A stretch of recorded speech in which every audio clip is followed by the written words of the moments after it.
श्री स्वामी समर्थ मित्रांनो, देवपूजा करताना देवाचा वास घरात राहण्यासाठी महिला कोणत्या चुका करतात ह्या आज आपण व्हिडिओमध्ये पाहणार आहोत.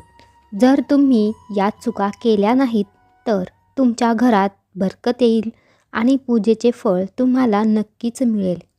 1. देवपूजा करताना स्त्रीच्या हातात किमान 2 काचेच्या बांगड्या, कपाळाला टिकली, डोके झाकलेले असावे. 2. तुमच्या मंदिरात किंवा देवघरामध्ये कधीही पुष्कळ मूर्ती ठेवू नका. 3. दिवा लावताना किमान 15 मिनिटे प्रज्वलित राहावा असा लावावा. कोणत्या चुका करू नये त्यामुळे घरात बरकत येत नाही अशा चुका प्रामुख्याने घरातील गृहिणीकडून घडत असतात. व्हिडिओमध्ये आम्ही याबद्दल माहिती सांगणार आहोत. देवपूजा तर सगळेच करतात, परंतु त्यांच्याकडून घडत असलेल्या काही चुकांमुळे प्रत्यक्ष फळ मिळत नाही आणि त्यांची पूजा ही सफल होत नाही, अपूर्ण राहते.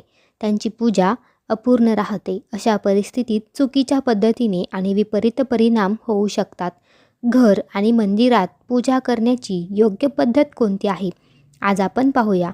पण त्याआधी तुम्हालाही लक्ष्मीची कृपा व्हावी असे वाटत असेल तर हा व्हिडिओ लाईक करा आणि चॅनेलला सबस्क्राईब नक्की करा.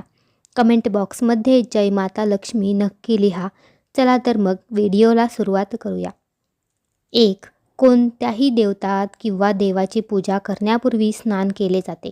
शांत मनाने देवासमोरच्या आसनावर बसावे. आसनावर न बसता कधीही पूजा करू नये किंवा रिकाम्या जमिनीवर बसून पूजा करू नये.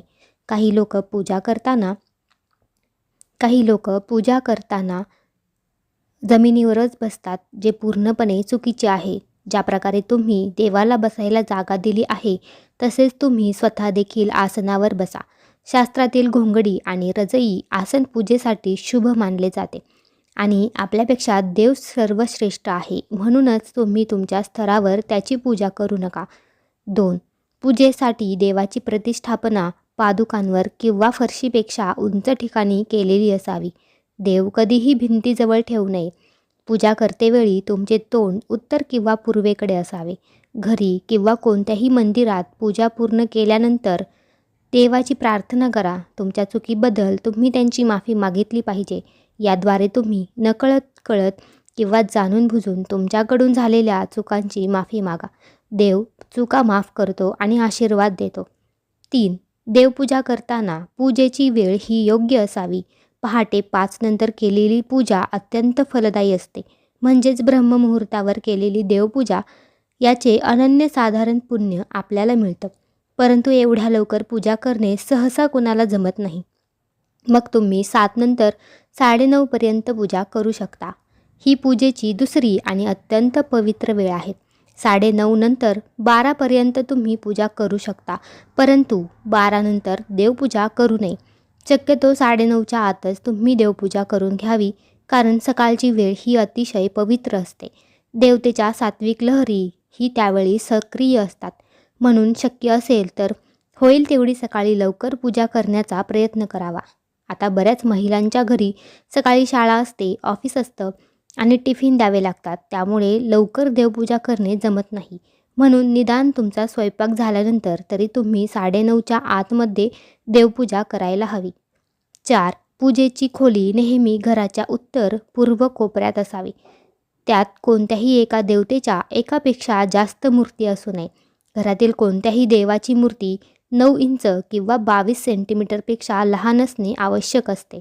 यापेक्षा मोठी मूर्ती घरात ठेवणे शुभ मानले जात नाही. मंदिरात मोठी मूर्ती ठेवावी.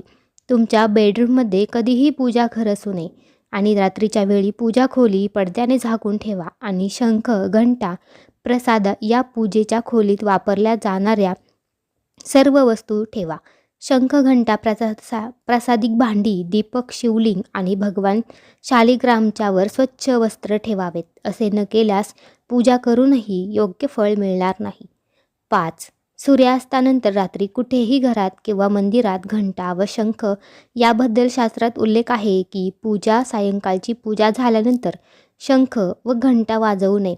म्हणजेच 7:30 ते 8 नंतर रात्र होण्यास चालू होते. अशा वेळी देवपूजा करताना शंख आणि घंटा वाजवू नये. रात्री 8 नंतर हे करणे चुकीचे आहे. तरी देवी देवता झोपी जातात आणि अशा स्थितीत त्यांना जागे करणे योग्य मानले जात नाही. म्हणूनच नेहमी लक्षात ठेवा, 8 वाजल्यानंतर शंख आणि घंटा वाजवू नये. 6. देवपूजा करताना धूप जाळतात, पण हे चुकीचं आहे. देवाची पूजा करण्यापूर्वी दिवा लावणे अनिवार्य मानले जाते. असे मानले जाते की परमेश्वराचे प्रतिनिधित्व करतो. आपण दिलेल्या प्रसाद, अगरबत्ती आणि इतर कामांना आपला भक्तिभाव साक्षीदार असतो. दिव्याला कर्म साक्षी मानलं जातं. पूजा करण्यापूर्वी दिवा लावला नाही तर तुमची प्रार्थना कधीच पोहोचत नाही. काही लोक फक्त अगरबत्ती किंवा धूप लावतात, दिवा लावत नाही. त्यामुळे पूजेत नेहमी दिव्याचा वापर करावा. 7. तुमच्या मंदिरात किंवा पूजागृहात कधीही नग्न मूर्ती ठेवू नका. देवासाठी कपडे असावेत. आजकालचे देवी देवताचे कपडे बाजारात मिळतात. तुम्हाला हवे असल्यास तुम्ही ते विकत घेऊ शकता. नेहमी देवतेच्या आवडीनुसार किंवा त्यांची शुद्ध लक्षात ठेवून कपडे घालावेत. 8. स्नान झाल्यानंतर प्रथम सूर्याला जल अर्घ्य द्यावे. नंतर पूजा करताना प्रथम दीप प्रज्वलन करावे. नंतर देवपूजा करण्यास सुरुवात करावी. देवपूजा करताना आपण 3 भांडी घ्यावी. एक तांब्याचा तांब्या, दुसरे म्हणजे ताम्हण आणि तिसरं भांडं तुम्ही कोणतेही घेऊ शकता. घरातील सगळे देव एका तांब्यामध्ये काढून घ्यावेत व पूजा घर स्वच्छ करून घ्यावेत. देवघरामध्ये ठेवलेली शिळी झालेली फुलं, अगरबत्ती, पडलेली रक्षा सर्व काढून ते पूर्णतः स्वच्छ करून घ्यावे. नंतर देवासाठी आसन तयार करावे. नंतर स्वच्छ पिण्याच्या ताज्या पाण्याने देवांना स्नान घालावे.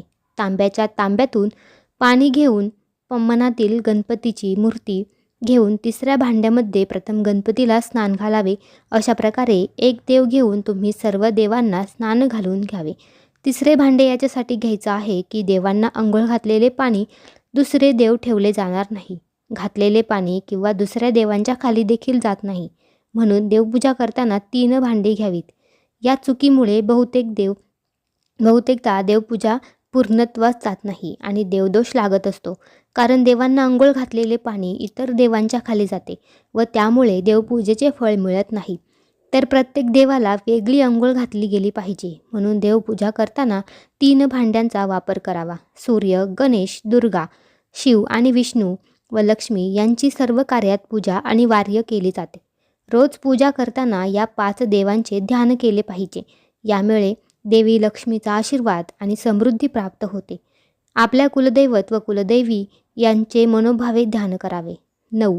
तुम्ही कोणत्याही शुभ कार्याचा सुरुवातीला श्री गणेशाला नमस्कार करावा. असे म्हटले जाते की श्री गणेशाची पूजा केल्याशिवाय कोणतेही फळ प्राप्त होत नाही. 10. देवपूजा करताना कधीही मुक्याने देवपूजा करू नये. सदा देवाचे नाव मुखात असावे किंवा मग मंत्र, स्तोत्र मुखांमध्ये असावेत. मुक्याने शांत राहून देवपूजा करू नये. देवपूजा करताना मंत्र, स्तोत्र म्हटल्याने त्याचे अनेक पटीने पुण्य आपल्याला देखील मिळते. 11. डोके झाकल्याशिवाय पूजा करू नये. असे मानले जाते की डोके न झाकता पूजा केल्याने त्याचे पूर्ण फळ मिळत नाही. पूजेदरम्यान डोके झाकणे देवप्रती श्रद्धा दर्शवते. पूजेच्या वेळी डोके झाकण्याची धार्मिक प्रथा आहे. स्त्रियांच्या हातामध्ये 2 का होईना बांगड्या असाव्यात. कपाळाला गंध लावलेला असावा. धार्मिक कारणाबरोबरच शास्त्रीय कारण असं आहे, कपाळाच्या मध्यभागी गंध लावल्याने गंधाची जागा थोडी ओलसर होते आणि त्यामुळे आपले लक्ष केंद्रित होतं. म्हणून देवपूजाकडे लक्ष केंद्रित करण्यासाठी गंध आवश्यक लावलेला असावा. म्हणूनच स्त्री असो किंवा पुरुष यांनी डोके झाकले पाहिजे व गंध लावलेला असावा. 12. एका हाताने नमस्कार करू नका. नेहमी पूर्णपणे झुकून नतमस्तक होऊन दोन्ही हात जोडून नमस्कार करावा. यामुळे आपल्यात देखील करुणेचा भाव उत्पन्न होतो आणि दररोज स्वामींना मुजरा करावा. 13. जेव्हा तुम्ही मंदिरात पूजा करण्यासाठी जाल, मंदिरात मिळणारा प्रसाद मंदिरातच खावा. त्या प्रसादाचा थोडासाच भाग जरी उरलेला घरी नेण्यासाठी ठेवला तरी चालतो. ते तुमच्या देवप्रती असलेल्या भक्तीचे प्रतीक आहे असे मानले जाते. मंदिरात गेल्यावर घंटा वाजवल्याने तुमचा संदेश थेट देवापर्यंत पोहोचतो. घरात पूजा केल्यानंतर शंख, घंटा वाजवावी. शंख फुंकून घरी पूजा केल्यावर थेट देवापर्यंत पोहोचतील आणि यामुळे घरात सकारात्मक ऊर्जा निर्माण होते. 14. लक्षात ठेवा की एका दिव्याने दुसरा दिवा लावू नये. शास्त्रानुसार जो व्यक्ती एका दिव्यावरून दुसरा दिवा लावतो तो रोगी बनू शकतो असे मानले जाते. दिव्याला असे नसावेत, आसन असावेत. तुपाचा आणि तेलाचा दिवा एकत्र राहू नये. तुपाचा दिवा वेगळा असावा, तेलाचा दिवा वेगळा असावा. तेल आणि तूप एकत्र करू नये. तुपाचा दिवा असेल तर तो उजव्या हाताला लावावा. तेलाचा दिवा असेल तर तो आपल्या डाव्या हाताला लावावा. 15. आता महत्त्वाची गोष्ट म्हणजे देवपूजेनंतर देवांना आंघोळ घातलेले पाणी एखाद्या मोठ्या झाडाखाली विसर्जित करावे किंवा मग ते पाणी तुम्ही वेगवेगळ्या कुंड्यांमध्ये थोडे थोडे ओतून विसर्जित करावे. कारण शहरांमध्ये मोठ्या झाडांच्या खाली पाणी विसर्जित करणे शक्य नाही, कारण घरापासून असे झाड खूपच लांब असते. फक्त एवढी काळजी घ्यायची आहे की ते पाणी पायदळी तुडवले जाणार नाही किंवा तुळशीमध्ये विसर्जित करू नये. 16. तुळशीचे पान श्रीकृष्णाला आणि विष्णू या देवांना प्रसादासह तुळस अर्पण करण्याचे खूप महत्त्व आहे. अनेक लोक खूप सारी तुळस तोडून जमा करून ठेवतात आणि त्याचे पाने कोरडी पडली असली तरी देवाला अर्पित करतात. असे करणे अशुभ मानले जाते. दररोज ताजी पाने देवाला अर्पित करावी. 17. खंडित दिवा वापरू नये. पूजेत उपभोग केला जाणारा दिवा खंडित नसला पाहिजे. दिवा तुटका फुटका असल्यास लगेच वापरणं बंद करावा. 18. वाळलेले हार किंवा फुलं. अनेकदा लोक देवांच्या फोटोवर किंवा मूर्तीवर हार किंवा फुलं अर्पित करून मोकळे होतात. ते वाळल्यानंतर हार काढणे विसरतात. पूजेनंतर संध्याकाळ होण्यापूर्वी फुलं मंदिरातून हटवली पाहिजेत. निदान उद्या सकाळी तरी ते फुलं काढून टाकावीत, कारण एकदा देवाला वाहिल्यानंतर ती फुलं पुन्हा वापरू नये. व्हिडिओ आवडला असेल तर व्हिडिओला लाईक नक्की करा आणि चॅनेलला सबस्क्राईब करायला विसरू नका. तसेच तुमच्या नातेवाईकांना, मित्रांना हा व्हिडिओ शेअर करायला विसरू नका, म्हणजेच त्यांनाही ही माहिती कळेल. धन्यवाद. श्री स्वामी समर्थ. जय जय स्वामी समर्थ.